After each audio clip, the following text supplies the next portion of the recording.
하늘가는 밝은 길이 2권 7번째 시간 어린 양의 신부로 단장하는 여정 21년 8월 14일 두 번째 챕터입니다.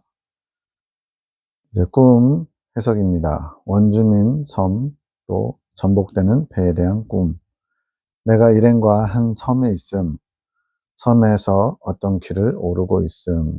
길이 매우 가파름. 섬 안에 절벽이 있는 거죠. 절벽 같은 곳을 넘어서 보니 덩굴 같은 것이 보이고 그 안에 작은 조랑말들이 매우 많이 돌아다니고 있는 게 보임. 그 안으로 들어가 보니 원주민들이 보임. 원주민들이 우리를 공격할까 약간 걱정하고 있는데 한 원주민이 잘 못하는 영어로 나에게 뭐라고 이야기함.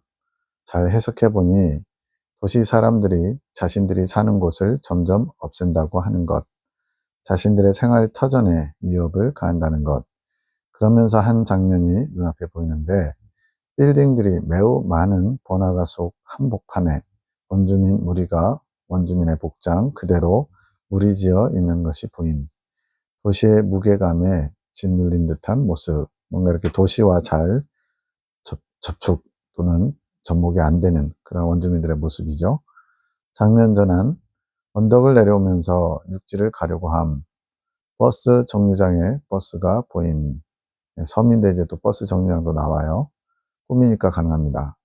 저 버스가 육지로 데려다 줄 것 같아 일행에게 빨리 가자고 함. 일행 중에 남자가 버스 말고 배를 타고 가야 한다고 말함. 배가 정박되어 있는 곳에 이르러 배를 타고 감. 남자의 일행이 배를 운전해서 앞으로 나아감. 배가 특이한 모양인데 사람이 앉을 수 있는 공간이 없음. 굉장히 특이하죠. 배가 사람이 앉을 수가 없대요. 탈 수는 있지만.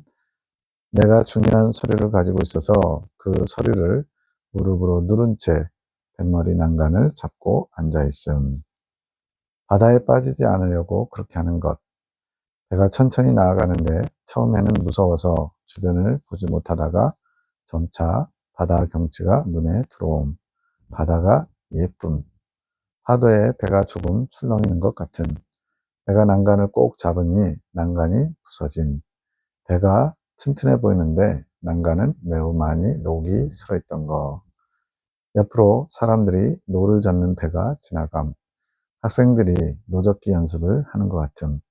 배가 서로 가까워지니 우리 배가 노젓는 사람들 배 안으로 넘어 들어감. 약간 충돌 비슷하게 된 거죠. 노젓는 사람들이 같이 힘을 써서 우리 배를 다시 바다에 띄워줌. 우리 배는 정상적으로 다시 나아가고 우리 배로 인해 노젓는 사람들의 배 안에 물이 많이 들어옴. 그 사람들이 들어온 물을 빼는 것을 보면서 서로 멀어짐. 여기까지 내용 정리가 되시나요? 어떤 섬에 원주민들이 살고 있고 그 원주민들이 도시 빽빽한 그런 도시 공간 안에서 잘 적응하지 못하는 모습 잠깐 보이고 이제 육지로 돌아가려고 배를 탔는데 배가 튼튼한데 난간이 쉽게 부서져 버리는 그런 상황이었고 또다시 이제 다른 배와 이렇게 접촉하게 됐는데 그 배가 이렇게 충돌 비슷하게 되면서 배가 약간 그 상대방 배하고 겹쳐졌다가 다시 그 사람들의 도움으로 배가 다시 정상적으로 갈 수 있도록 조치를 취해진 거죠. 그러면서 이제 선착장에 이르러 육지로 오르는데 오르는 중에 일행 복장을 보니 모두 119 구조대 복장을 하고 있음. 119도 많이 나옵니다. 이제 다른 영혼들을 돕는 역할, 또 주님께서 또는 천사들이 119 구조대 복장으로 도와주는 모습도 나오죠. 빠르게 갈 수 있는 특이한 신발도 신고 있음. 신발은 보통 사역을 위해서 주님께서 보호도구로 또 잘 사역을 감당할 수 있도록 하는 그런 신발이에요. 그러면서 우리가 구조대라는 것이 알아짐. 선착장에서 조금 들어간 곳에 우리가 대기할 수 있는 작은 공간이 있음. 그 공간에 들어가니 안정감이 느껴짐. 내가 배의 난간이 오래되어 부서졌다고 말하니 사람들이 튼튼한 배인데 녹슬었다는 것을 믿지 못함. 해석. 주님, 제가 어떤 섬에 있던 꿈은 무엇이죠? 내 따라 그 섬은 좋은 섬이다.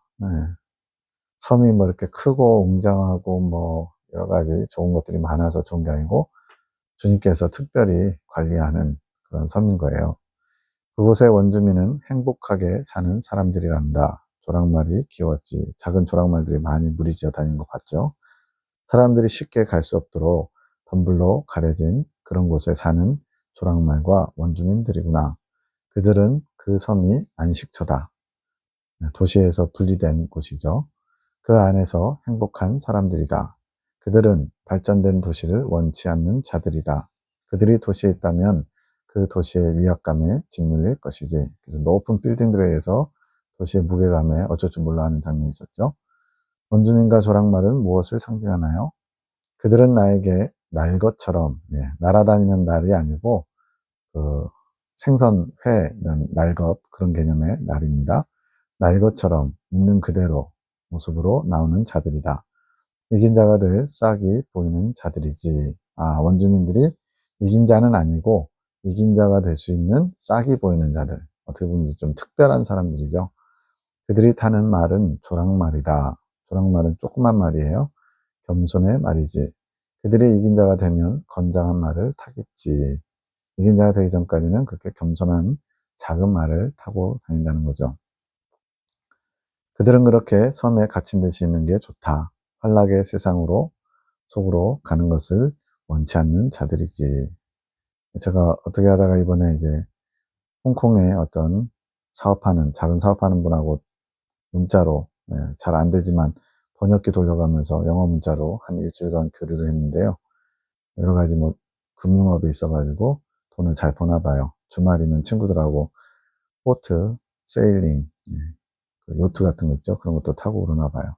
대화하다 보니까 대화가 안 돼요. 저는 그런 거에 전혀 관심이 없고 그분은 그런 돈을 버는 거, 또 여가를 즐기는 거, 가족을 어떻게 하면 물질적으로 잘 부양할까 이런 거에 초점이 있다 보니까 대화가 안 됩니다. 그래서 제가 며칠 이래저래 좀 복음을 전해보려고 예수님 믿는다고 하는데 신앙이 깊지 않아요. 아주 얕은 신앙 또는 구원받을 수 있을까 싶을 정도로 예수님 믿는다고 하지만 깊은 신앙의 그걸 몰라요.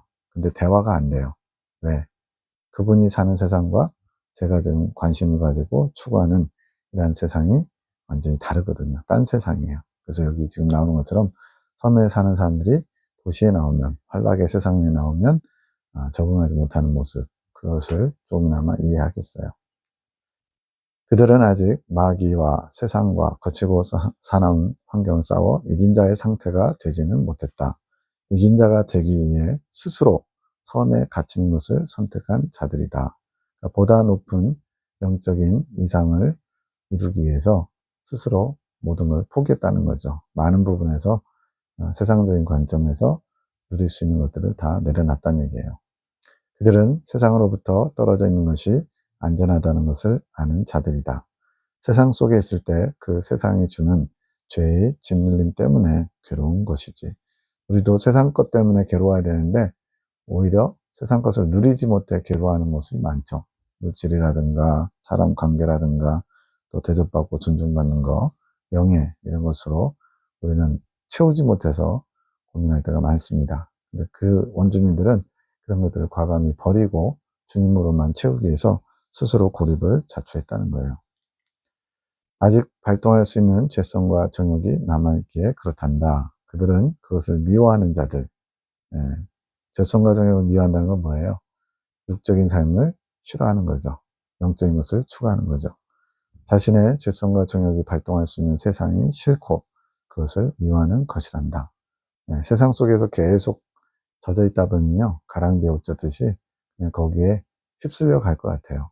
그래서 아예 처음부터 시작하지 않는 게 좋고, 만약 시작했어도 빨리 이 세상은 망할 곳이라는 것을 깨닫고 과감히 털 것은 털어버리는 게 훨씬 유익합니다. 그런 자들은 도시와 같은 세상을 원치 않는다. 그래서 이긴 자가 될 사람들은 싹부터 다르다는 것이지. 그래서 이제 저희 성경의 핵심 진리 강의에서도 성화된 성도들의 생애 이것을 나누는 걸 듣다 보면 우리와는 뭔가 다른 사람 같아요. 어려서부터 뭔가 영적으로 철저하게 하나님 중심으로 살아보려고 몸부림치는 그런 사람들 이야기를 볼 수가 있습니다. 실제로 이제 도미니코 사비오라는 분이 있는데 가톨릭의 성인인데 돈보스코라고 유명한 교육으로 유명한 분인데 그분이 가르쳤어요. 근데 불과 15살에 늑막염으로 죽습니다. 15살에 죽었는데 성인으로 1954년에 시성이 돼요. 왜 그런가 봤더니 4살, 5살 때부터 신심이 남달랐어요. 하나님께 기도하고 경건한 삶을 추구하고 말 그대로 우습죠. 4살, 5살에 뭘 안다고. 근데 그 돈보스코 스승이었던 그분이 쓴 전기문에 나오는데 아주 그런 부분에 신심이 남달랐어요. 예수님을 사랑하는 것이나 예수님의 십자가를 묵상하는 것이나 4살, 5살, 7살 이럴 때 막 그랬어요. 한 예가 그 친구들이 같이 이렇게 공부하는 교육받는 친구들이 뭔가를 모여서 흥미진진하게 보고 있길래 뭐 하나 봤더니 오늘날 말하면 이제 도색 잡지죠. 그런 그림, 야한 그림을 그려진 걸 보면서 낄낄거리고 있었던 거예요. 그걸 보고는 그냥 순간적으로 깜짝 놀라가지고 휙 돌아서면서 그러니까 친구들이 너도 같이 보자고 재밌다고 그러는데 나는 이 눈을 예수님을 바라보는데 하나님만 바라보는데 쓸 거야 그러면서 일절 그런 것에 관여하지 않았다 이런 예화가 있습니다. 보통 사람이 아니죠. 여기서 말하는 싹부터 다르다는 게 뭔지를 알 수 있는 아주 좋은 예입니다. 자, 내가 그런 사람들을 보았다. 그리고 너는 그 섬을 나와 육지로 가려고 하지. 너는 원주민이 아니다. 너는 그냥 그 원주민이 어떤 사람들인지 본 자이지. 그렇다. 너는 공 선생이 말한 이긴 자가 될 수 있는 남다른 싹이 아니구나. 그러니까 그렇게 좀 공 선생님처럼 또 다른 이긴 자가 되신 분들 특별하게 세상적으로 유명한, 세계적으로 유명한 그런 성인들 모습을 너는 갖추지는 않았구나. 그런 거죠. 그러니 그 섬에 있지 않은 것이지. 네가 그 원주민 섬에 남아서 잘 적응했더라면 그런 싹으로 보일 수 있겠다는 거죠. 너는 그런 사람들이 있다는 것과 그런 사람들의 마음이 무엇인지 이해한 자다.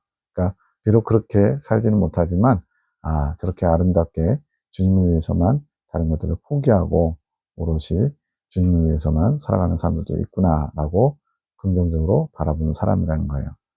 너의 그 이해를 가지고 내가 속한 세상으로 다시 돌아오려고 한다. 배를 타고 다시 돌아오죠. 그 세상으로 나오는 과정에 풍랑을 만난다.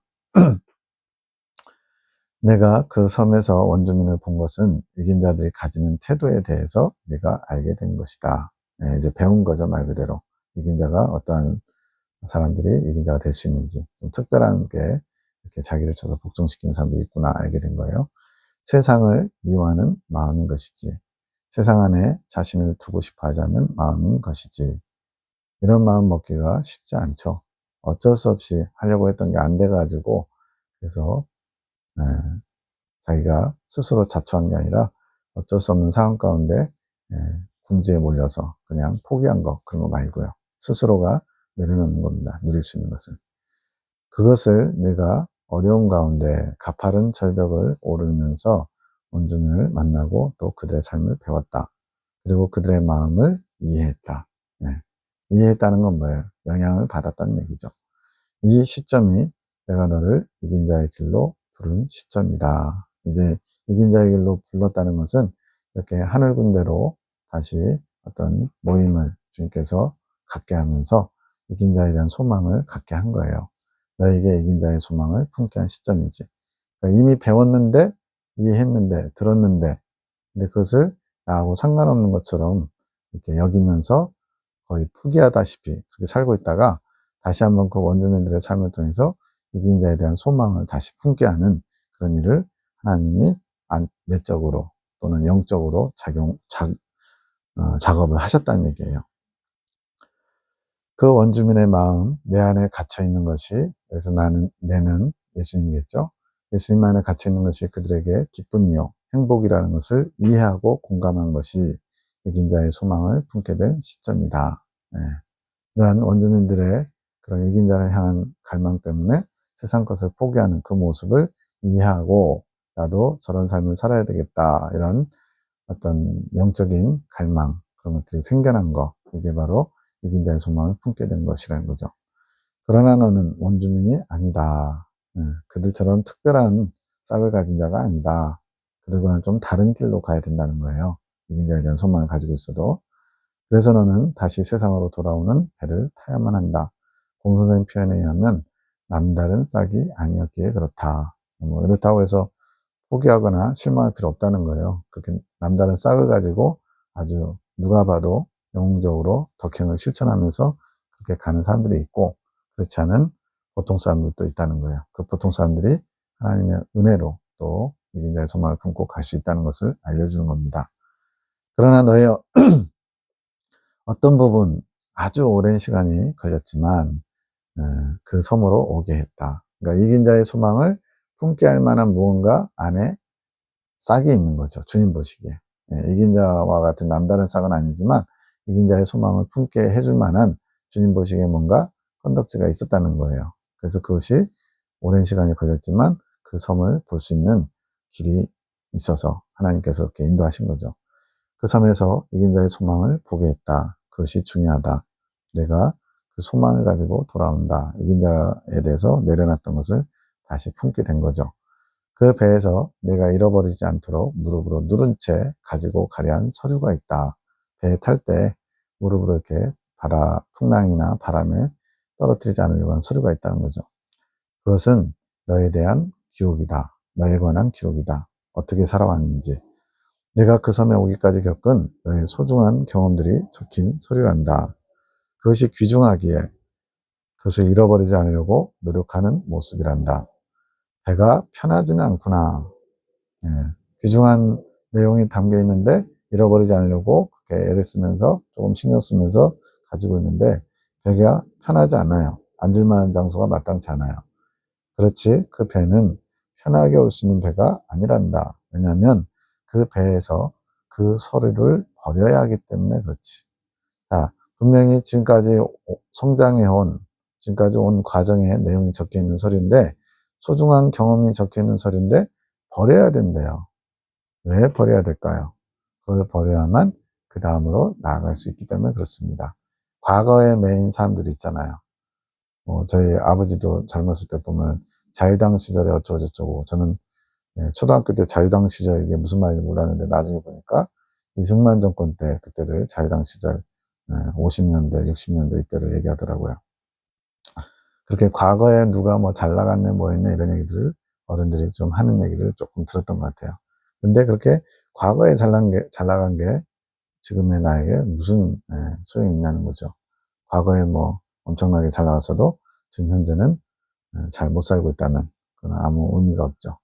이런 과거는 현재를 만드는 하나의 기록이지만 때로는 그 기록을 과감히 버려야 될 때가 있습니다.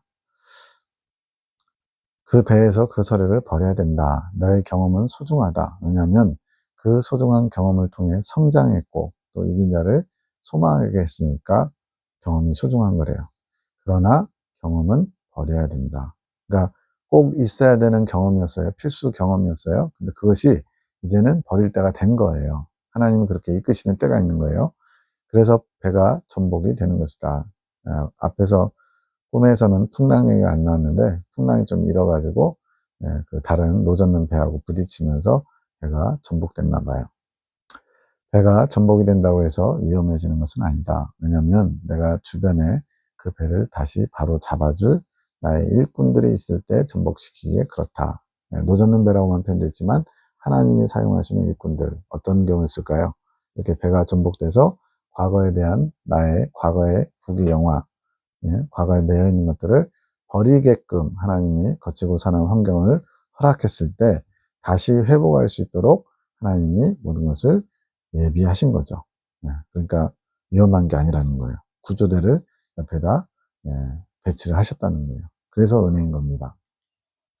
배가 전복되면서 서류만 없어지고 배는 다시 온전해지지. 그 서류를 버리게 하려고 하나님이 일부러 풍파를 일으키신 거예요.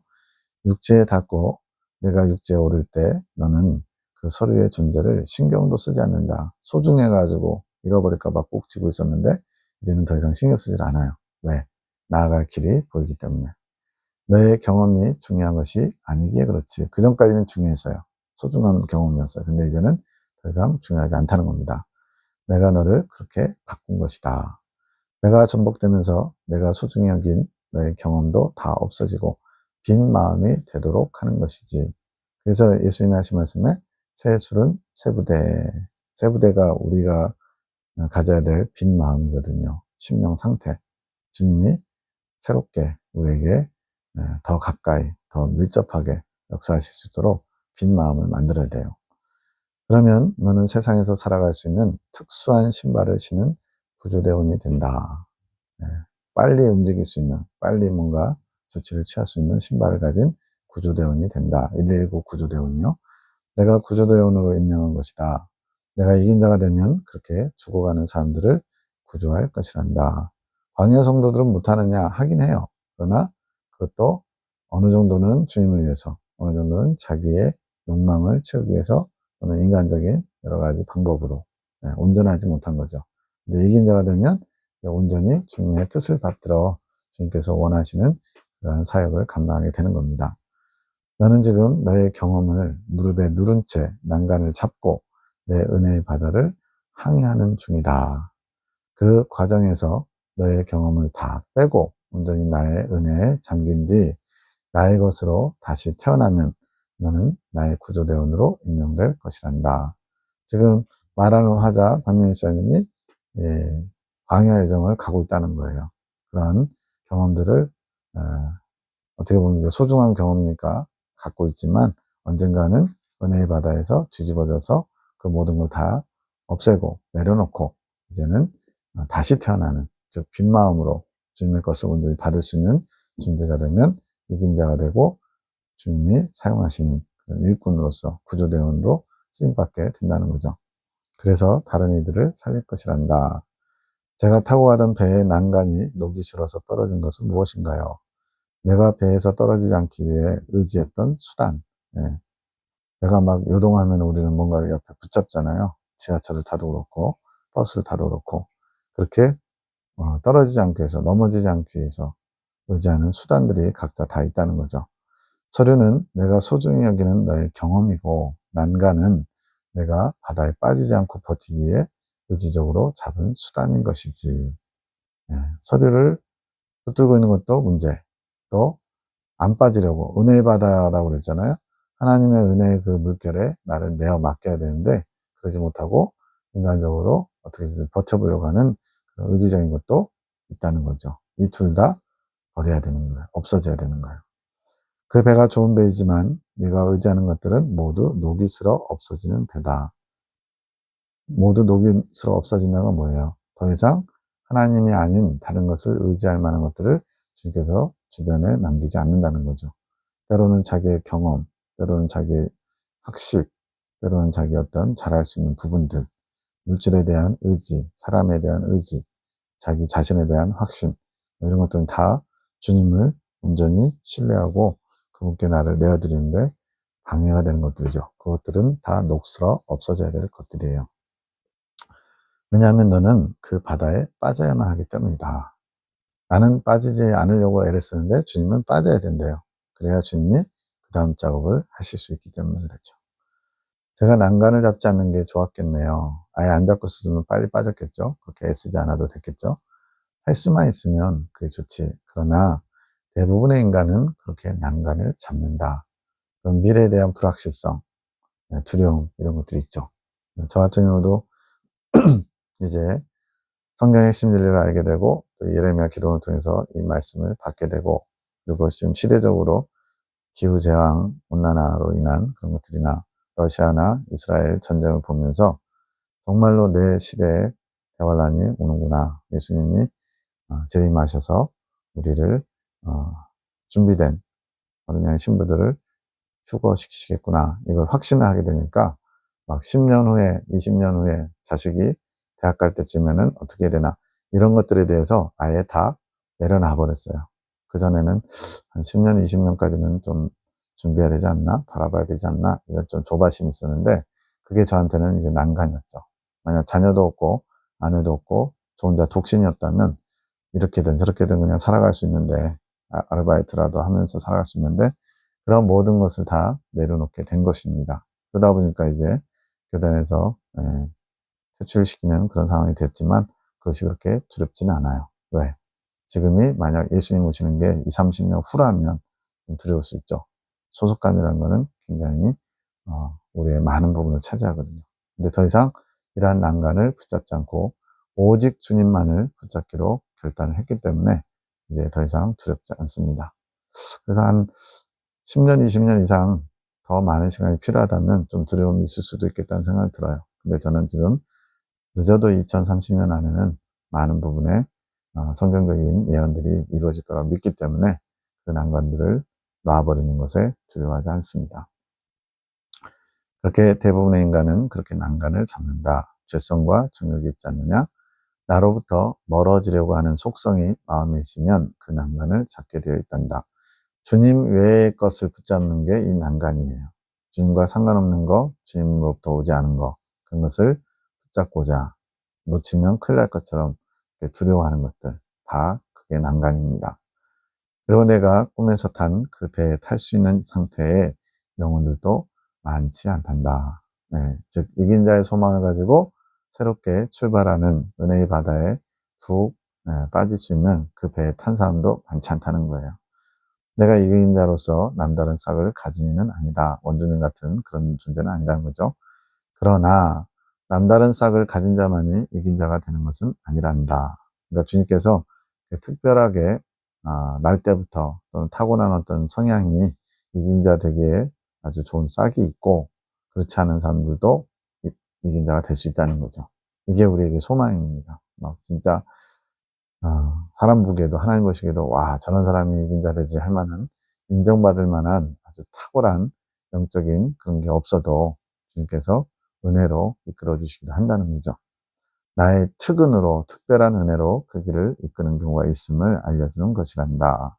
이 예레미야 기도원을 통해서 주시는 말씀들이 그러한 특은에 해당합니다. 사실은. 왜냐하면 성경의 핵심들처럼 영웅적인 덕행 그리고 철저하게 자기를 서서 복종시키는 절제와 고행과 극기 이런 철저한 차단, 자기 부인을 통해서 갈 수 있는 사람이 많지 않아요. 네, 대부분은 중간에 포기하게 돼요. 그런데 이제 그렇게 연약한 존재지만 주님의 특별한 은혜로 주님과 동행하는 성령님의 이끄심에 순종함으로써 그 길을 갈 수 있는 길을 하나님도 허락하신다는 거예요. 내가 일부의 사람들은 섬에 있는 자들처럼 이긴 자를 만들지만 그렇게 남다른 싹을 가진 사람들을 이긴 자로 만들기도 하지만 또 일부의 사람들은 오랜 방황의 시간 속에 건짐을 받는 자들처럼 이긴 자의 길로 인도하기도 한다. 즉 섬에 있는 사람들은 아주 탁월하게 빨리 그 길을 가는 사람들이고요. 대부분은 오랜 방황 속에서 주님의 은혜를 가장 귀하게 여기며 주님 앞에 나올 수 있는 거리, 그 어떤 내면에 주님 보시기에 저것 때문에 내가 저치를 이긴 자를 이끌어야 되겠구나 할 만한 것이 있는 사람들을 이렇게 인도하시기도 한다는 거죠. 공 선생은 그렇게 자신이 빨리 갔기에 자신과 같은 부류의 사람들을 조명한 것이란다. 성경의 심리에서 성화된 성도들의 생애가 바로 가톨릭 성인들이나 또 우리나라 이성모 목사님, 주기철 목사님 이런 분들 아주 특별하게 이용도 목사님 이런 분들을 조명하는 이유가 거기에 있다는 거죠. 공 선생은 그렇게 본인이 빠른 길, 즉 원주민과 같은 삶을 살았고 또 그렇게 가야 된다고 믿었기에 그런 사람들을 조명했다는 거예요. 그가 섬에 사는 원주민과 같은 경우지 너는 그 원주민은 아니란다. 너는 건진받은 자처럼 이긴 자의 길을 가는 것이란다. 빠졌다가 건진받는 거 주님의 은혜죠. 내 따라 내가 배를 탔단다. 이긴 자를 소망하는 배죠. 이제 곧 전복될 시점이 온단다. 과거에 내가 소중하게 여겼던 것들을 다 비워야 되는, 내려놔야 되는 시점이 오면 그때부터 이제 본격적으로 이긴 자에 대한 소망을 가지고 더 잘 달려갈 수 있을 거라는 거예요. 제가 보는 관점에서는 이 전복되는 시점이 아마도 가데스 무리바 승수 이런 지점이 아닌가 싶어요. 그러니 기뻐하거라. 전복을 두려워할 것이 아니라 다시 새로 태어나는 너를 위해 기뻐하거라. 새 술은 새 부대로 만들어지는 너 자신을 기뻐하래요. 그러면 지금 타고 있는 배의 항해가 즐거울 것이란다. 그래서 주님은 행복하고 쉬운 길, 고속전철을 타는 길을 알려주시고자 이 말씀들을 허락하신 겁니다. 내 따라 너에게 주는 여행 팁이란다. 하하하. 계시, 이번에는 환상입니다. 에녹자매가 해석합니다. 차 아닌 것 같은데 투명 유리컵 안에 물이 3분의 2 정도 차 있는 모습. 물이 찰랑거린다는 느낌이 든. 주님, 이 환상은 무엇인가요? 차 아니구나. 너희 사역의 차 아니란다. 차는 대부분 사역을, 사역을 이루는 관계된 차라고 그랬죠. 그 차 안에 있는 물이 찰랑거리구나. 무슨 물 같으냐? 그건 성령의 물이란다. 물이라는 표현 나오면 거의 성령님과 연관지어서 생각하시면 돼요. 나의 사랑의 물이지. 그 물을 통해 너희 마음이 더욱 나를 향해 나올 수 있게 되는 것이란다. 너희의 사역의 차 안에 그 물이 있다는 것은 좋은 것이란다. 너희가 마실 수 있는 물이 있다는 것이지. 마시는 물, 해가라는 물, 또 씻는 물, 네, 다 성령님의 사역인데 먹어서 해갈해야 되고요. 또 씻어서 정결케 하기도 해야 돼요. 나의 사역을 한다고 모두 그렇게 풍족하지는 않다. 투명 유리컵 안에 3분의 2 정도가 차 있잖아요. 그럼 충분히 목 마름을 해갈할 수 있는 정도의 물이죠. 나의 일과 정결해지는 것은 다른 일이다. 자, 보통 하나님의 일, 주의 종들이 그렇죠? 교회 일이라든가 하나님의 일을 한답시고 많은 일을 해요. 그런데 정결해지는 거에 힘쓰는 게 아니라 일 자체에 열심을 내는 사람들도 부지기수라는 겁니다. 무슨 말이냐면 남들 보기에 정말 많은 일들을 하고 정말 수고 많이 했어요. 근데 정작 자신이 정결해진 후에는 소홀히 하든지 그것을 중요하게 여기지 않든지 나는 이미 예수 믿고 천국을 확보한 것처럼 잘못 알고 있든지 그래서 정결해진 일에 힘쓰지 않는 사람도 많다는 거죠. 즉 눈에 보이는 일의 결과물 그런 일 중심의 그런 것을 높이 평가하는 스스로 그렇게 평가하는 거죠. 그런 사람들이 많죠. 나의 일을 하는 도중에도 너희는 씻고 또 목마름을 채워야 되는 것이지. 예, 먹고 또 씻고 이 두 가지가 계속돼야 된다는 얘기예요. 그렇게 될수록 나에게 더욱 나올 수 있지. 그 물이 없다면 제자리 걸음을 하는 것이란다. 그러니까 얼마나 많은 일을 했느냐, 남들이 보기에 얼마나 대단한 일을 했느냐, 그게 중요한 게 아니라 우리의 영혼이 예수님께 더 가까이 나아가는 게 중요한 거라는 거예요. 근데 그것을 나아가려면 마시고 또 씻고 이것이 돼야지 그렇게 되는 거라는 거죠. 나를 향해 더 앞으로 나올 수 없다. 네. 먹을 물, 씻을 물이 없으면 그렇게 된다는 거예요. 나를 향한 마음이 잘 준비되고 있구나. 내가 기쁘단다. 하하. 주님, 성령의 물과 주님의 사랑의 샘물은 다른 것인가요? 위에서 성령의 물, 나의 사랑의 물 그랬죠? 아니다. 다르지 않지. 같은 거래요. 성령의 물은 너희를 씻을 수 있게 도우시는 물이다. 위에서는 마신다라고 했는데 또 한편으로 씻는다는 것을 또 말씀하셨어요. 성령께서 물처럼 너희 각자에게 운행하실 때의 모습이지. 우리 안에서 성령님이 운행하시게 되면 우리가 씻음을 받는다는 거예요. 죄에서부터 정결케 되고 또 정욕적인 삶에서 정결케 되고 나의 사랑의 샘물은 나의 사랑을 너에게 채워주는 것이란다. 그러니까 씻는다는 입장에서는 죄를 정결케 한다는 그런 개념이고요. 사랑의 샘물이라는 관점에서는 먹고 마셔서 내 안에 주님의 사랑이 채워지는 개념이라는 거예요. 나로 인한 사랑을 너에게 채워주는 것이지. 주님, 그럼 회개와 사랑은 다른 의미 아닌가요? 아니다. 성령께서 물로 운행하심으로 너희 마음이 씻어지는 것이고 그 안에 나의 사랑을 채울 수 있는 것이지. 씻는 것과 또 사랑을 따로 생각하면 안 된단다. 즉 씻어진 만큼 주님의 사랑이 우리 안에 채워진다는 얘기예요. 그래서 잘 씻지도 않았는데 주님의 사랑을 많이 받은 양 착각해서는 안 된다는 겁니다. 주님의 사랑을 채운 양, 가진 양 이렇게 착각하면 안 되는 거예요. 정결케 된 만큼 주님의 사랑이 우리에 채워지는 거예요. 나의 사랑이 없다면 너희는 씻을 수 없는 존재란다. 그러니까 서로 굉장히 밀접하게 연결된 거죠. 예수님의 사랑 때문에 씻을 수 있고 또 씻기 때문에 사랑을 받을 수 있고 동전의 앞뒷면처럼 사랑과 또 씻어짐은 같이 가는 거라는 거죠. 나의 사랑을 맛보고 경험함으로 너희는 더욱 나의 것을 구하게 되는 것이지. 그래서 있는 자는 더 있게 되고 없는 자는 있던 것마저 빼앗기게 되는 겁니다. 하지만 마음이 더러운 자는 나의 것을 받을 수 없단다. 마음이 더러운 자는 뭐겠어요? 그냥 말 그대로 결과만 원하거나 또 주님을 이용하려고 하거나 나를 위해서 주님을 믿는다거나 신앙생활을 액세서리처럼 성경 말씀을 액세서리처럼 취급하는 사람도 있어요. 그런 건 마음이 더러운 겁니다. 그런 자들은 나의 것을 사랑의 샘물을 받을 자격이 없다. 너희의 원하는 것, 즉 의지가 중요하다. 주님의 것을 원하는 마음. 그래서 광야 성도들이 이긴 자가 되기 위해서 품어야 될 첫 번째 마음은 주님을 원하는 마음, 주님을 사랑하고자 하는 마음. 이것이 가장 중요하게 요구되는 거예요. 하지만 나를 향한 그 의지조차 성령님과 함께할 때 나에게 나올 수 있는 것이란다. 이렇게 주님을 원하는 마음, 또 주님을 사랑하고자 하는 마음, 이걸 품으려면 반드시 성령님께서 이끄셔야 된다는 거예요. 그래서 주님을 원하는 마음이라는 걸 강조하면서 반드시 따라오는 게 성령님의 이끄심에 순종하고자 하는 마음을 품어야 된다고 같이 이야기하는 겁니다. 주님, 어렵네요. 너희 입장에서 보면 따로라고 생각했지만 나의 관점에서는 하나다.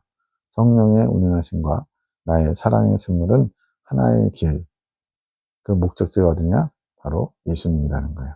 예수님의 생명과 하나 되기 위해서, 즉 연합하기 위해서는 성령의 운행하심이 필요해서 이것으로 정결케 되고, 그 성령의 운행하심의 결과 예수님의 사랑의 샘물이 내 안에 채워져요.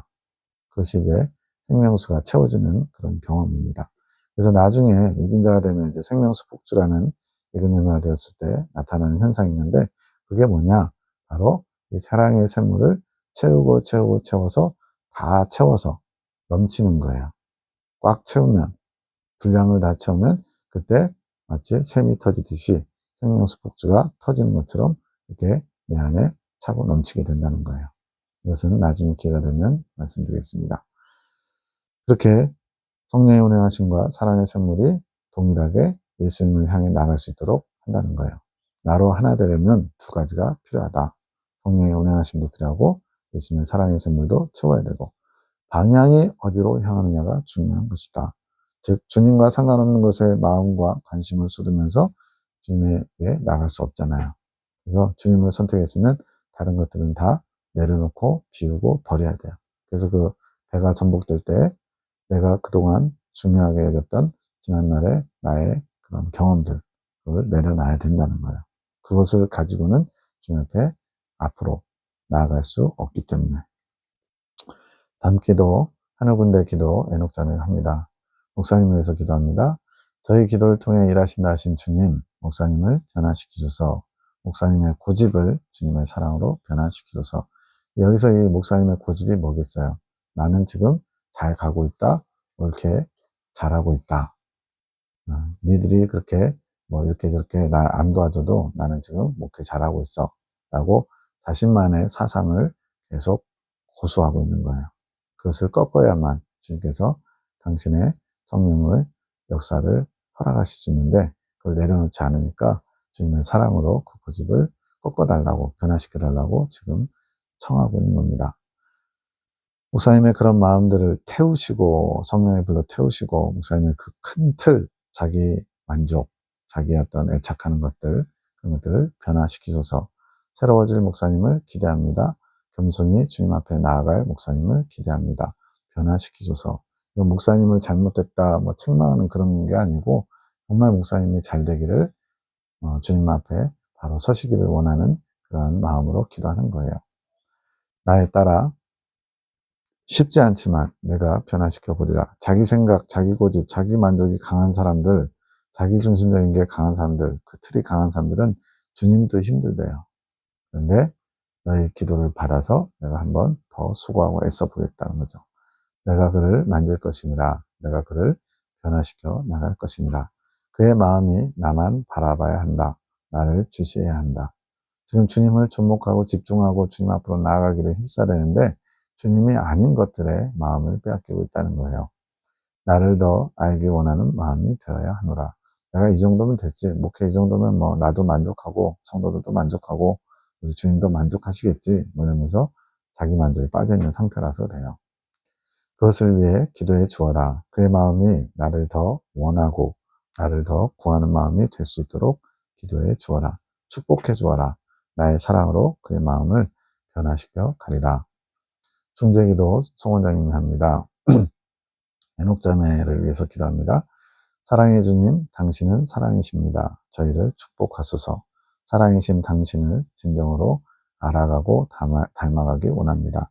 이 기도를 저를 위해서, 자신을 위해서 지금 송원장님이 기도하는 것처럼 또 주님께서 듣고 계신 것처럼 그렇게 나에게 적용하면서 같이 동참하시면 영적으로 유익할 것입니다. 악한 본성을 가진 저희가 당신의 사랑을 알아가며 닮아갈 수 있게 하시는 것이 당신의 크신 사랑이며 당신의 희생이십니다. 그러니까 우리 자체로는 스스로는 결코 주님께 나아갈 수 없는 악한 자라는 거죠. 근데 당신의 크신 사랑과 희생으로 말미암아 이것이 가능하게 되었다는 겁니다. 엄청난 기적이며 능력입니다. 당신의 크신 사랑을 알게 하시니 감사합니다. 저희를 당신과 하나 되는 연합의 길로 이끄시니 감사와 영광을 올려드립니다. 축복하소서. 온전한 당신의 뜻을 이루소서. 당신의 아름다운 딸 에녹을 축복하며 기도합니다. 당신께로 날아오를 수 있도록 인도하소서. 당신을 원하는 마음이 차고도 넘쳐 용수철과 같이 당신께 뛰어오를 수 있도록 축복하소서. 당신을 원하는 마음이 차고도 넘쳐. 네. 앞서 뭐라 했어요? 광야 성도가 주님과 연합되는, 이긴 자가 되는 그 길을 가고자 한다면 주님을 원하는 마음, 주님을 사랑하고 싶은 마음이 넘쳐야 돼요. 그게 구하고 찾고 두드린 거거든요. 그것을 이루려면 성령의 운행하심으로 성령의 이끄심을 받아야 돼요. 그게 비결입니다. 그의 순박한 마음을 받으소서. 그의 순결함을 취하소서. 앞에서 제가 도미니코 사비오 15살에 가톨릭의 성인이 된 분 얘기했죠. 우리 에녹자매를 보면은 좀 다르지만 그래도 많은 부분에서 소아 테레사 같이 나이가 어리지만 이제 20대 중반이지만 굉장히 주님만을 위해서 살고자 하는 그런 순수함, 순결함을 봅니다. 그 길을 여시고 당신께서 흠양하소서. 당신이 준비하신 마음을 여소서. 당신의 마음 가운데 임할 수 있게 닫힌 빗장을 열어주소서. 어둡게 닫아놓은 그곳을 밝혀주소서. 당신이 밝혀주심으로 이 딸의 영혼이 그곳에 임할 수 있도록 허락하소서. 그 샘물은 당신을 원하는 마음을 채우는 곳입니다. 그 채움으로 당신을 원하고 또 원함에 그 마음이 사무치도록 당신을 원하게 됩니다. 그러므로 당신을 향해서 당신만 찾으려고 출발하는 곳입니다. 저의 고난 육체에 힘을 채워주신 것도 이를 원하시는 당신의 마음인 것을 저는 압니다. 부족하고 연약한 저에게 힘과 사랑을 주셔서 당신 뜻을 이루는 것에 충성하게 하시니 이 또한 당신의 사랑하심입니다. 이 송원장님의 고백을 내 고백처럼 같이 읽으면서 그 고백을 마음으로 드리면 그것이 영적으로 크게 유익할 겁니다. 그 길은 아름다운 꽃들로 준비되어 있습니다. 당신의 향기로 가득 채워놓으셨습니다. 아름다운 딸이 당신의 사랑의 향내에 취하여 그 길을 갈 수 있게 준비하신 당신의 사랑이십니다. 약간 우스갯소리로 예전에 여러분 부자 되세요 뭐 이런 카피가 유행했었고 또 요즘은 또 꽃길만 걸으라고 또 그렇게 축복하는 내용들 있죠. 진정한 꽃길은 주님께서 예배해 주시는 겁니다. 주님께 나아가는 길이 진정한 꽃길이죠. 지금 이렇게 딸을 축복하면서 당신의 사랑의 향내에 취해서 주님께로 가는 길을 기쁘고 행복하게 갈 수 있기를 지금 빌어주는 거예요. 이 기도를 우리에게도 적용할 수 있으면 좋겠습니다. 이 딸이 이 길을 걸어갈 때 당신의 예비하신 사랑을 취해가며 갈 수 있게 준비하신 당신의 선물이십니다. 이 딸이 당신께 드린 사랑의 마음을 잊지 않으시고 우리도 많이 준비해 두셨습니다. 에녹자매가 주님을 많이 사랑하거든요. 주님의 사랑을 느끼지 못해서 울기도 해요. 어떻게 하면 주님의 마음을 알 수 있을까 해서 울기도 해요. 한밤중에. 이 딸에게는 당신의 사랑의 감격이 길잡이가 되어주신다고 약속해 주시는군요. 이제 교단의 청소년 수련회, 연합 수련회가 있는데 거기서 이제 간증을 하게 돼요. 그래서 예수님이 어떻게 이끌어 오셨는지, 앞으로 어떤 길을 가길 원하는지 신앙 고백을 하게 됩니다. 이번 청년 수련회 간증을 통해서 이 딸의 고백을 받으시고 당신의 사랑의 품으로 함께 행진하실 것을 준비하셨군요. 사랑의 행진이라는 표현이 하나의 중요한 영적 성장의 과정인데 주님께서 아직은 공개하기를 원치 않으시는 것 같아요. 그래서 그냥 중요한 하나의 과정이다 이렇게만 생각하시면 되겠습니다. 첫 출발부터 사랑의 감격입니다. 역시 당신의 복받은 여자가 맞습니다. 이 아름다운 딸을 축복합니다. 감사합니다. 아름다운 주시여, 사랑의 주시여, 감사합니다. 사랑합니다. 나의 주, 우리의 주시여. 주님께서 이 기도에 화답하시기를 나를 위한 시간이다. 내가 너 에녹의 고백을 듣는 시간이다. 청소년 수련 때 간증하는 것을 주님이 말씀하십니다. 주님께서도 이러한 고백, 사랑의 고백, 예수님을 향한 고백을 듣기 원하신다는 걸 알 수가 있습니다.